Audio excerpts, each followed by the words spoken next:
আব্বা যেদিন দ্বিতীয় বিয়ে করে ঘরে ফিরলো তখন আমার বয়স 10 বছর। ন্যান্সির বয়স ছিল 5 বছর আর তের বয়স মাত্র 1.5 বছর। ছোট দেখে বুকে নিয়ে আম্মা সেদিন নীরবে চোখের জল ফেলেছিলেন। মুখে টু শব্দটি করেনি, প্রতিবাদ তো দূরের কথা। আর আমি সেদিন দরজার আড়াল থেকে আব্বার দ্বিতীয় বউয়ের মুখ দেখছিলাম। আব্বার দ্বিতীয় বউ আমার আম্মার নখের যোগ্য না, কালে একটা মহিলাকে বিয়ে করেছেন আব্বা, যেখানে আমার আম্মা তার চেয়ে 1000 গুণ বেশি সুন্দরী।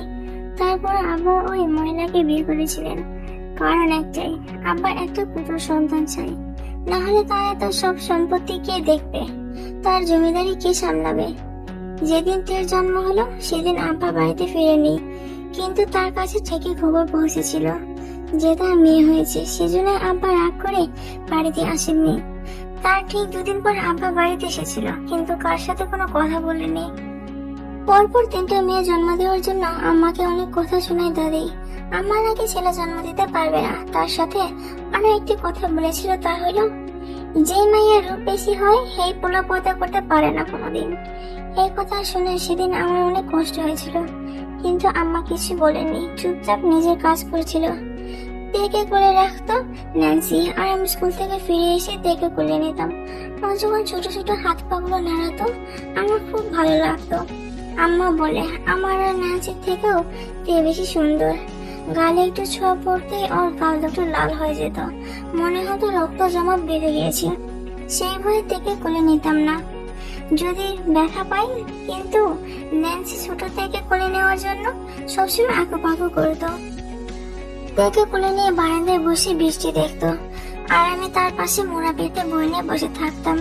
তে যখন ছোট ছোট পা ফেলে হাঁটতো তখন দেখতে বেশ ভালো লাগতো, ঠিক মমের পুতুলের মতো। আমাদের দ্বিতীয় আম্মাকে দেখে আমি মুখ ফিরিয়ে নিই, কিন্তু ন্যান্সি আর তে তো বোঝে না, ছোট তো ওরা। দুজনেই ওই মহিলার আশেপাশে ঘুরঘুর করতো। তেকে যখন উনি কোলে নিত আমি দৌড়ে গিয়ে ওনার কোল থেকে ছিঁড়ে আনতাম তেকে। কিছু না বললেও মনে মনে কষ্ট পেতেন উনি, এতে আমি খুব খুশি হতাম। তবে সবচেয়ে বেশি খুশি হয়েছি যখন ওই মহিলার একটা মেয়ে হয়, কিন্তু দুর্ভাগ্যবশত ওনার মেয়েটা মারা যায়। এরপর আর একটি মেয়ে জন্ম দেন, কিন্তু সেটাও মারা যায়।